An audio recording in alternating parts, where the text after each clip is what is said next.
Salut à tous! Hello tout le monde, on est ravis de vous retrouver aujourd'hui pour une toute nouvelle vidéo Pick My Job. Exactement, on se retrouve aujourd'hui avec Milena pour traiter de sujets et de questions que vous nous avez posées. Donc aujourd'hui, on va commencer par se présenter. Ouais. Déjà. Du coup, moi c'est Milena, je pense que vous commencez à bien nous connaître. Milena, du coup, Talent Acquisition Manager chez Job4. Je suis arrivée en juin, du coup, sur la partie candidat. Et j'ai eu le plaisir et la chance inouïe de rencontrer Angelina qui nous a rejoint par la suite.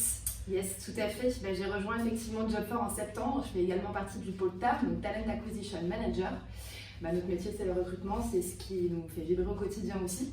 Et aujourd'hui, on va vous partager quelques tips au sujet, donc comme je disais tout à l'heure, d'une question qui nous a été posée. Avant toute chose, on voudrait remercier Schema Alumni d'être partenaire du coup de ces formats Pick My Job. Merci à vous en tout cas de nous permettre aussi de faire ces choses-là. Et pour démarrer, du coup, on va pouvoir commencer. En tant que recruteur, nous, on peut assez régulièrement être confronté à des situations où, lors d'un process, on va avoir deux candidats qui sont très bons, qui sont en final step et qu'on doit départager sur certains critères. Mais la situation inverse existe également. Beaucoup de candidats sont confrontés à la même situation où ils doivent choisir entre plusieurs entreprises qui leur font des propositions. Ils doivent se positionner. Et on a eu une question d'un candidat qui nous demandait finalement, est-ce que je dois choisir mon job pour le poste ou pour l'entreprise? Et c'est à cette question qu'on va répondre aujourd'hui. On va vous donner pas mal de tips et pas mal de sujets, sachant que c'est une question qui est très subjective. Donc on va vous donner des billes pour pouvoir, pour que vous ayez les réponses à ces questions-là concrètement. Mais à nouveau, on espère que ça va pouvoir vous aider et vous orienter dans votre jugement. Exactement. Donc la première question à se poser, c'est vraiment déjà comprendre les enjeux du poste. Typiquement, à quoi je vais servir dans l'entreprise, quelles vont être mes missions, quelle va être ma valeur ajoutée, quelle va être ma place au sein de l'entreprise. Première chose, je pense qu'on est raccord sur ça, Angelina, poser des questions en entretien. C'est là en fait où vous pourrez vous faire aussi votre avis et glaner le maximum d'informations concernant votre place dans l'entreprise, quelles seront vos missions, les évolutions aussi possibles, avec qui vous allez travailler, sur quels outils par exemple aussi vous allez pouvoir utiliser à votre poste, quelle va être votre place au sein de l'organigramme tout simplement, avec qui vous allez pouvoir travailler au quotidien. Est-ce qu'il y aura des projets cross-team? Est-ce que vous allez travailler avec les développeurs, avec les sales, avec le marketing? Si vous êtes un commercial, quel va être le degré de relation avec l'équipe marketing? C'est souvent très lié, mais parfois plus ou moins en fonction de l'entreprise. Savoir également avec quelles compétences on va vous attendre, quelle va être la valeur ajoutée finalement que vous allez apporter et quel sera aussi le degré d'apprentissage auquel vous aurez droit. On arrive dans un nouvel écosystème, dans un nouveau secteur. Si par exemple vous passez d'un grand groupe à une start-up, ça change quand même pas mal de choses. Est-ce que vous changez typiquement de secteur, passer par exemple de la HR Tech à la Martech tout simplement, c'est beaucoup d'éléments qui peuvent changer, pas le même type de clients, d'interlocuteurs. Donc vraiment savoir à quel va être le degré finalement d'adaptation aussi à votre poste et ce que vous allez pouvoir apprendre et apporter à l'entreprise. Exactement.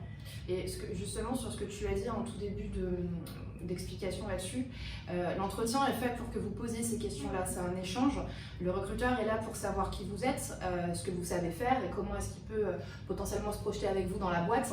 Mais c'est aussi un moment où vous allez pouvoir poser ces questions-là sur le poste, sur tous ces sujets-là. Il ne faut pas avoir peur justement parce que ça va montrer aussi un degré de curiosité que vous avez, que vous êtes impliqué, que vous voulez savoir justement quels sont les tenants et les aboutissants du poste sur lequel vous serez projeté. Donc il ne faut vraiment pas avoir peur de le faire, c'est fait pour. Voilà, exactement, c'est vraiment, n'hésitez pas, mieux vous poser plus de questions et au moins avoir un avis bien serré que de se dire de ne pas oser poser des questions et après se retrouver avec des doutes et des incertitudes qui pourront vous porter préjudice dans le futur. Donc il y a ces éléments-là, savoir avec qui vous allez travailler dans les équipes, à qui vous allez reporter, ça c'est bien évidemment essentiel. Il y a un deuxième point aussi sur lequel j'ai déjà commencé à empiéter, c'est est-ce que le poste sur lequel on va arriver va nous permettre de monter en compétences. Donc il y a deux, j'en ai parlé un petit peu, soit vous arrivez en tant qu'expert, donc ça peut être sur des postes plus seniors, par exemple une entreprise qui est en train de se structurer, qui recherche un product manager senior confirmé. Là, sûr, vous allez arriver avec votre expertise, vos connaissances que vous avez acquéries plus tôt, mais vous pouvez aussi arriver sur un poste un peu plus junior où vous allez vraiment être en découverte, mais aussi en apprentissage, et arriver avec vos compétences que vous pouvez quand même apporter. Il y a vraiment ce degré à travailler, quels seront les nouveaux aspects de votre métier, parce que même si on arrive sur un poste senior, sur un poste que vous occupez déjà peut-être depuis 5-6 ans, vous changez peut-être, vous changez déjà d'entreprise, donc il y a tout à revoir à ce niveau-là, mais il y a aussi le secteur, la façon de travailler, les process, les outils qui peuvent différer d'une entreprise à une autre. Donc c'est important aussi de savoir quel sera votre niveau le degré d'adaptation, d'adaptabilité pour finalement rejoindre ce nouveau poste avec ces nouvelles missions. Exactement. Donc ça va être les questions qui vont vraiment être inhérentes au poste. Donc de façon très opérationnelle, qu'est-ce que vous allez gagner en termes de compétences, où est-ce que vous mettez les pieds, quelle va être votre valeur ajoutée. Maintenant, si on met ça en parallèle avec les questions à poser autour de l'entreprise, il y a pas mal de sujets à explorer également, notamment dans un premier temps sur les perspectives de la boîte. Dans ce cadre-là, c'est important justement de savoir dans quelle trajectoire va s'inscrire l'entreprise. Quelles sont ses ambitions?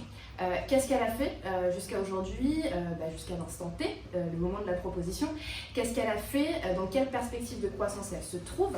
Et c'est intéressant aussi de comprendre quelles sont les difficultés, les pain points auxquels elle peut être confrontée, que ce soit au niveau de la concurrence, par rapport au marché, par rapport aux obligations légales. Il y a beaucoup de critères qui entrent en ligne de compte à ce sujet-là, notamment par rapport aux produits, aux services également sur lesquels elle se positionne. Il est hyper important de comprendre ce qu'elle vend, quel type de produit il s'agit, est-ce que c'est du SaaS, à quel besoin est-ce qu'elle va répondre, à quelle cible elle va s'adresser directement. Quelles évolutions sont prévues par rapport à ça aussi, parce que c'est cool d'avoir un produit qui performe aujourd'hui, mais demain, qu'est-ce qu'on fait? Quelles sont les possibilités d'aller chercher de nouvelles parts de marché, de gagner en croissance? Comment est-ce que l'entreprise va se positionner à ce niveau-là? C'est vraiment hyper important. Quelle est la roadmap tout simplement? Finalement, quels sont les prochains milestones? Ça va être important aussi pour pouvoir se projeter dans l'entreprise, se dire ok, là, on est là aujourd'hui. Typiquement, c'est une question que j'aimais beaucoup poser en entretien, c'est aujourd'hui je sais que vous faites ci, que vous faites ça, quelles sont les prochaines étapes? Ça c'est une question qui est aussi intéressante à poser en entretien. Posez-la vraiment, ça vous voudra, c'est vraiment une question à ne pas manquer. Quelles sont les prochaines étapes? Quelle est la roadmap? Où vous imaginez dans 1 an, dans 2 ans? Posez la question aux founders si vous avez l'occasion d'échanger avec eux, avec vos futurs managers.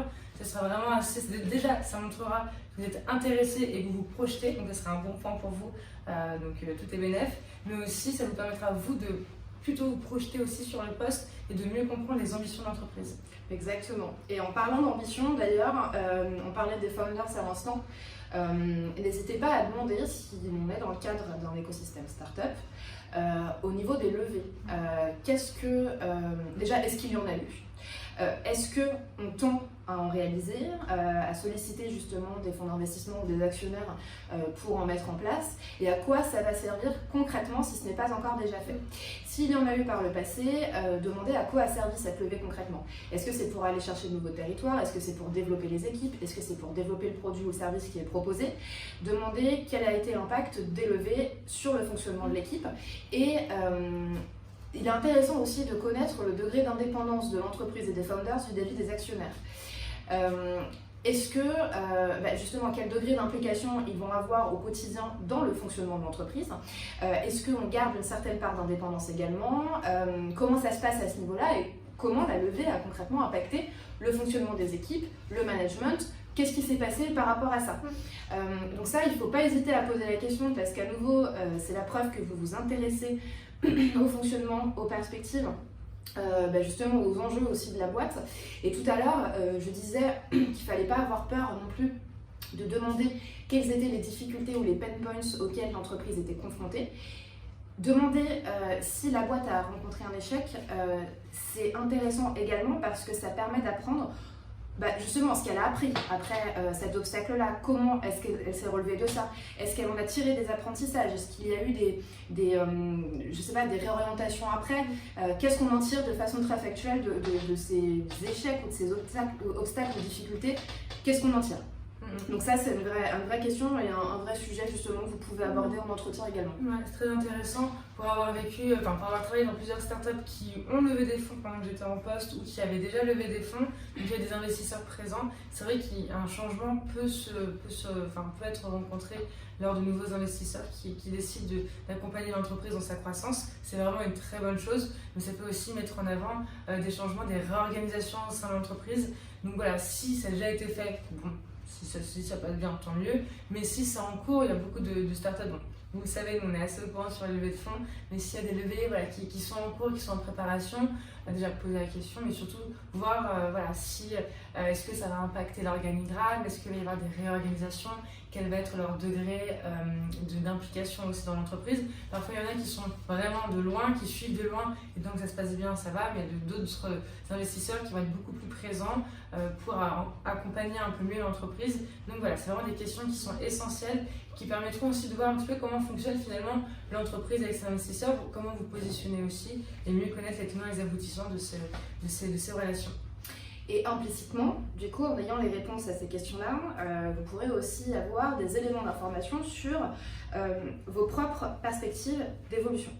À travers la trajectoire de l'entreprise, notamment sur les sujets de la croissance, sur le développement du produit ou le développement des équipes, et en fonction des appétences, il faut que vous soyez, je pense que c'est important d'être capable, avant son arrivée, de projeter comment, en fonction de votre montée en compétences, vous allez pouvoir mettre votre expertise au profit de votre équipe ou d'autres collaborateurs, justement, au sein de la boîte que vous allez rejoindre.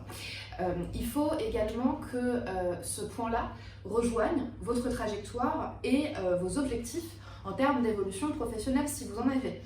Est-ce que si, par exemple, aujourd'hui je suis contributeur individuel, est-ce que si à l'horizon 1 an ou 2 ans, en fonction de mes performances, je peux gagner en responsabilité, que ce soit au niveau des comptes sur lesquels je vais travailler si on est sur une position de sales par exemple, que ce soit sur du management si c'est un sujet qui vous intéresse, sur d'autres, sur ce que vous souhaitez, en tout cas ce que vous visez. Est-ce que l'entreprise que vous rejoignez est capable de vous apporter cette montée en compétences, cette montée en responsabilité en fonction de ce que vous serez capable de délivrer au fur et à mesure pendant votre activité. Exactement. Donc ça c'est important d'avoir une boîte en gros. Ouais, où tu sais où tu vas tout simplement. Ouais. Tu sais où tu vas si l'entreprise répond écoute je sais pas trop, ça peut se faire. Imaginons que tu arrives en tant que SDR, donc sur un poste junior, un sales junior, et toi ton rêve finalement c'est de pouvoir faire du cycle complet, de closer des deals. En tant que SDR, tu feras que de la prise de rendez-vous et de la qualification. Ton but ça va être de faire du closing. La question à ne pas manquer aussi, c'est de demander sous combien de temps vous pensez que je pourrais évoluer vers un poste de compte exécutif par exemple. Si l'entreprise n'est pas capable de répondre clairement à cette question, il faut faire attention. C'est vrai que c'est toujours intéressant quand même d'avoir un carrière pass, c'est un peu plus rassurant aussi je pense à ce niveau-là. Personnellement, quand j'ai des candidats au téléphone qui me demandent sous combien de temps ils pourront évoluer vers un prochain poste, surtout pour les postes très juniors, j'entends, pas pour des postes un peu plus seniors, c'est vraiment un exemple particulier. Je pense que c'est intéressant de voir pour pouvoir aussi se projeter et ça montrera aussi votre intérêt pour vous projeter sur du long terme dans l'entreprise.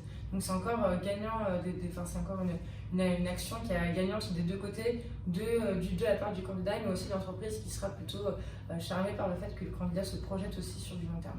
Et puis même si la projection ne se fait pas forcément sur du long terme, on va dire au moment où vous acceptez la proposition, qu'est-ce que l'entreprise est capable de vous apporter en termes de montée en compétences pour votre next step, pour le moment où vous allez vouloir changer d'entreprise pour gagner en responsabilité si la boîte ne vous permet pas de le faire. Qu'est-ce qu'elle peut vous apporter en termes de compétences que vous allez pouvoir revendre sur votre CV? Ça aussi, c'est un truc qu'il faut avoir en tête. Est-ce que si vous avez besoin de formation, est-ce que l'entreprise est finalement capable de vous accorder des créneaux de formation, des sessions, et comment elle s'implique dans la montée en compétences des collaborateurs et sur tout le volet GPEC de façon globale. Donc ça, c'est vraiment des sujets sur lesquels il faut se pencher avant de prendre une décision si c'est quelque chose qui vous tient à cœur. À nouveau, là, on vous propose des billes, mais c'est des choses qui sont très subjectives et qu'il faut adapter aussi à vos ambitions, à vos appétences et à votre parcours. Par rapport également à la boîte, ce qu'il est important aussi de comprendre, de sentir, c'est la culture d'entreprise. Comment est-ce que ça va se traduire par rapport à vos attentes? Aujourd'hui, En exemple, on a pas mal de candidats qui veulent s'impliquer dans des entreprises qui vont avoir un véritable impact sociétal, environnemental à des degrés plus ou moins élevés. Ça, ce sont des choses évidemment dans ce cadre-là qui sont impératives à regarder. Déjà au niveau peut-être du produit ou du service qui est proposé à la clientèle, est-ce que vous êtes raccord avec ce qui est proposé? Est-ce que vous, ça rentre dans votre ligne de conduite? Et au-delà de ça, si vous êtes d'accord avec le produit, en tout cas si vous vous retrouvez dedans, ce qu'on peut regarder aussi au-delà de ça, c'est tout ce qui est démarche RSE. Comment est-ce que l'entreprise va s'impliquer dans sa démarche RSE? Qu'est-ce qu'elle va mettre en œuvre de façon factuelle? Est-ce que ça a apporté ses fruits? Pourquoi elle le fait également? Dans quelle typologie d'action elle va se lancer? Ça, c'est des choses en principe qui sont assez accessibles sur les sites internet des entreprises quand elles le mettent en place. Pourquoi? Parce que ça permet aussi de communiquer sur le sujet. En termes de marque employeur, c'est aussi intéressant de le mettre en avant. Mais pas toujours. Donc, n'hésitez pas à demander en interne, parce qu'il y a des petites actions qui peuvent être mises en place au sein des équipes, qui ne sont pas forcément communiquées, puisque ce n'a pas vocation à l'être, mais ça peut exister et il se peut que ça ne soit pas forcément communiqué. Donc posez la question en entretien pour vraiment sentir les choses aussi, ressentir les choses. Votre ressenti, il est hyper important, mais on revient là-dessus un petit peu après. Posez la question justement à ce niveau-là par rapport à la culture, et même au-delà de ça, si vous avez des doutes ou si vous n'avez pas d'éléments concrets, il y a quelques outils qui existent aussi à ce niveau, notamment Glassdoor. Alors, Glassdoor, de mon point de vue, c'est un très bon outil, mais qui parfois peut être un petit peu biaisé. Apprendre avec des pincettes. Qui peut être un peu biaisé, donc regardez par rapport aux notes et aux commentaires qui sont alloués, par rapport au volume également de notes. Et puis il y a d'autres choses aussi qui existent au-delà de Glassdoor. Vous avez Welcome to the Jungle, où pour sentir la culture et le fit en entreprise, il y a des vidéos des founders, des interviews, des vidéos également sur des membres ou des collaborateurs tout simplement, qui sont au cœur finalement de l'entreprise et qui peuvent parler de leur point de vue. Alors même si effectivement c'est quelque chose qui est filmé, qui est un petit peu préparé, on peut aussi sentir les choses. Qu'est-ce qu'on prône à travers ces vidéos-là? Quel message on veut faire passer et quel est le positionnement? Tout ça, vous pouvez le regarder et en tirer pas mal de conclusions au-delà des entretiens que vous avez passés. Ça rentre en complément évidemment de toutes ces infos-là. Yes. Et j'aimerais aussi rajouter quelque chose qui est aussi important quand on parle aussi des valeurs, mais aussi de la culture, mais aussi de la valeur les valeurs de l'entreprise. Bien sûr, il y a tous ces éléments que tu viens de citer qui sont vraiment très intéressants et importants à identifier, mais aussi un petit peu comment se passe la vie au quotidien. Bien sûr, on est au travail pour travailler, on vient dans l'entreprise pour effectuer ses missions, mais on passe aussi à des grands moments de partage. Souvent, il y a des entreprises qui organisent des team building, des séminaires qui ont à cœur de vraiment réunir les salariés. Bon, là, avec le temps du coronavirus, on est très digitalisé, c'est un peu plus compliqué. Mais c'est aussi, ça fait partie aussi de la culture d'entreprise et des valeurs de l'entreprise.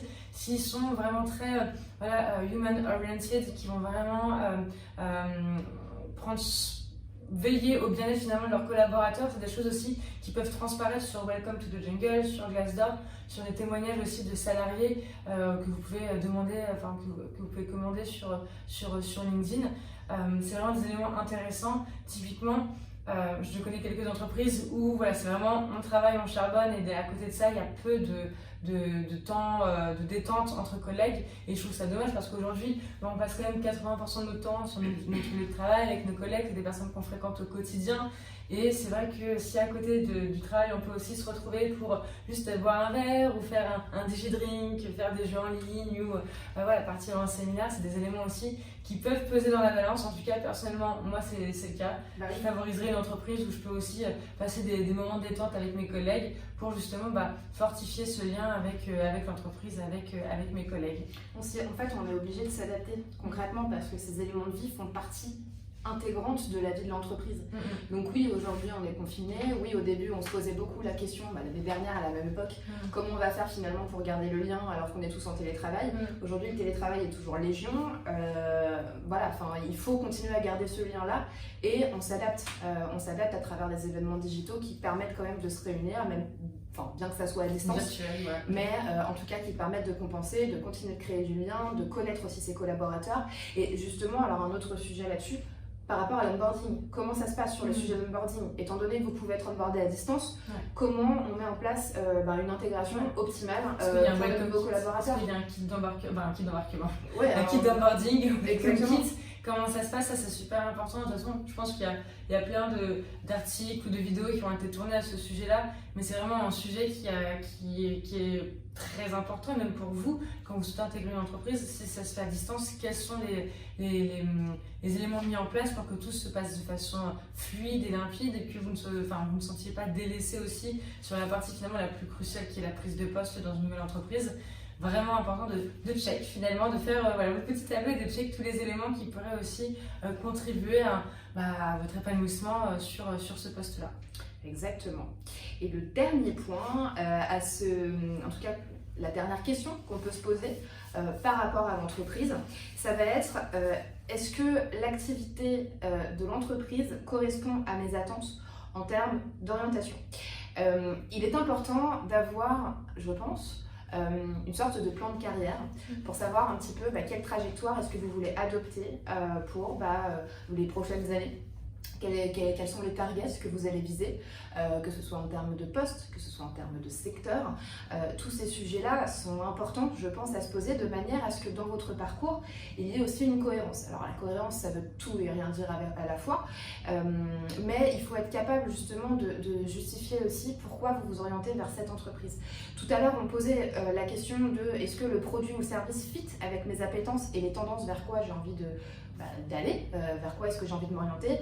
Là, par rapport à l'entreprise de façon globale, c'est hyper important que vous puissiez être raccord avec ça, que vous puissiez être capable de vous dire ok, moi je change d'entreprise mais c'est pour une raison valable, c'est parce que le produit va m'amener à une autre typologie de compétences. Par exemple, on peut se mettre à travailler sur du SaaS, travailler plutôt sur une autre typologie de cible comme du B2C ou du B2B. Est-ce que l'entreprise finalement répond à ces attentes-là en termes d'orientation? C'est très important de pouvoir poser les choses de façon factuelle et y trouver une cohérence et être raccord avec tout ça. Exactement, j'aurais pas mieux dit. Bon, merci. Donc on va conclure du coup sur répondre à cette question du coup, ce qui est vraiment une question, un choix finalement cornélien, choisir un job pour l'émission ou pour l'entreprise. La réponse c'est qu'il n'y a pas de bonne réponse tout simplement. Si vous prenez le parti de choisir un job seulement pour l'émission et non pour l'entreprise, ça serait intéressant parce que vous aurez des missions qui vont vous plaire, mais après est-ce que vous serez raccord avec l'entreprise? Vous risquez d'être frustré aussi finalement de ne pas vous reconnaître dans l'entreprise et ça peut être quelque chose qui peut être dangereux, ça peut engager finalement un manque de motivation de votre part et ça c'est jamais évident. Si de l'autre côté vous choisissez un poste pour l'entreprise que vous souhaitez rejoindre, là aussi c'est peut-être pas la meilleure solution parce que qu'est-ce qui se passe? Vous serez moins motivé, bien sûr vous serez porté par les valeurs de l'entreprise, par l'équipe peut-être qui sera géniale, mais si vos missions ne vous intéressent pas et qu'il y a un manque de challenge, vous allez beaucoup moins être dedans, vous allez être moins performant, vous allez peut-être vous démotiver et après ça peut mener aussi à une coupure, à une coupure, je n'ai pas d'autre mot. C'est ça. C'est vraiment assez compliqué. L'idéal, c'est vraiment d'avoir un mix des deux, de se dire ok, je fais la part des choses. Angelina et moi, on vous redira toujours poser sur papier ou sur un document Word si vous préférez ou Excel, faire un tableau, lister les pour et les contre. Ne pas hésiter aussi à faire des prises de ref. Comme vous le savez, les entreprises ont tendance à faire des prises de référence à la fin de votre process, à la fin du process de recrutement pour valider certains points avec vos précédents managers ou vos collaborateurs. Et vous pouvez aussi faire une prise de référence auprès de collaborateurs travaillant actuellement dans l'entreprise ou qui ont travaillé dans l'entreprise si vous avez un peu peur. N'hésitez pas à les contacter sur LinkedIn, demandez je suis en final step dans ton entreprise, j'ai apprécié les échanges, j'aimerais savoir comment ça se passe au quotidien, est-ce que toi tu es satisfait de ton poste, est-ce que tu es épanoui dans ta mission, que penses-tu de l'ambiance? Voilà, ça ne vous coûtera rien. Moi, ça vous permettra d'avoir un insight directement de l'intérieur ou de quelqu'un qui a déjà travaillé. Et ça, c'est vraiment un conseil que je recommande chaudement à mes candidats et que moi-même j'ai fait pour pouvoir se projeter un petit peu mieux sur le poste. Et n'oubliez pas, comme je l'ai un peu abordé tout à l'heure, le feeling, je pense qu'il faut savoir l'écouter aussi. Par rapport aux entretiens, il n'y a que vous, de façon très concrète, qui pouvez ressentir, vous n'avez pas du tout français, il n'y a que vous en entretien justement qui avez ressenti ce feeling-là, ce fit. Le mindset, l'état d'esprit, l'intuition. vous pouvez vous y fier. Alors ça dépend de votre personnalité à nouveau, et là ce que je suis en train de dire c'est très subjectif, mais je pense qu'il faut accorder aussi une certaine place à ce sentiment-là.